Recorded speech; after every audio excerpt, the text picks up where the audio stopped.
dito mo palagi ilalagay yung pagkain para kay Doc RJ. Siguraduhin mo na maayos at saka palaging mainit yung pagkain niya, ha? Bakit niyo po pinipiling sa akin? Kasi simula ngayon, ikaw na magdadala ng pagkain para kay Doc RJ. Ako po? Bakit po?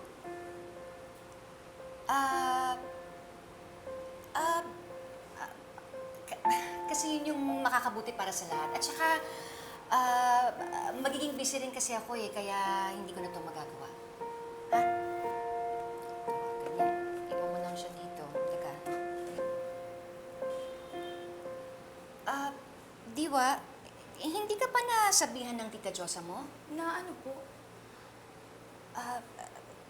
Pagdating kasi sa spaghetti, hindi ganito yung gusto ni Doc RJ eh. Sorry po, Tita Lynette. Hindi ko po kasi alam. Balik ganito na lang. Ibalik na lang natin ito sa cafeteria tapos magluluto na lang ako ng panibagong spaghetti. Kasi ang gusto ni Doc RJ sa spaghetti, yung walang hotdog at saka konting-konti lang yung cheese. Sa katunayan nga, sauce lang, pwedeng-pwede na sa kanya yun eh. Gustong-gusto na yung spaghetti na yun. Pero yung ganitong sauce, kasi tinan mo, oh, malabnaw. Parang wala ngang sauce eh. Kaya ulitin na lang natin, ha? Kilalang kilala niyo po talaga si Doc RJ, Tita Lynette, ha? Oo nga, Lynette. Kilalang kilala mo nga si RJ. Hindi mo na nga kailangan gawin yan para sa kanya eh. Why are you still doing this for him? Wala na kayo pero pinagsisilbihan mo pa rin. Dinadalhan mo ng food every day. Inaasikaso. Daig mo pang asawa, ah.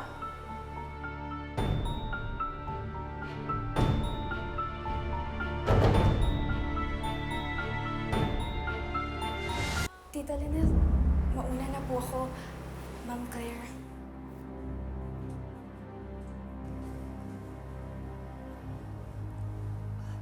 Claire, huwag mo sanang mamasamain tong ginagawa ko para kay RJ.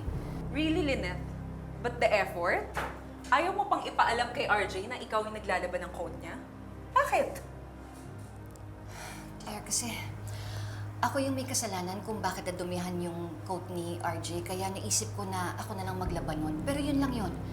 Yun lang ba talaga yun? Eh, yung pagdadala mo ng food everyday, hindi mo na kailangan gawin yan. Unless you have other reasons for doing it. Bakit ano pa bang pwedeng ibang dahilan? Bakit hindi mo tanungin yung sarili mo? I bet you know the answer to my question. Ginagawa mo yan dahil may feelings ka pa sa kanya. Ginagawa mo yan dahil mahal mo pa si RJ.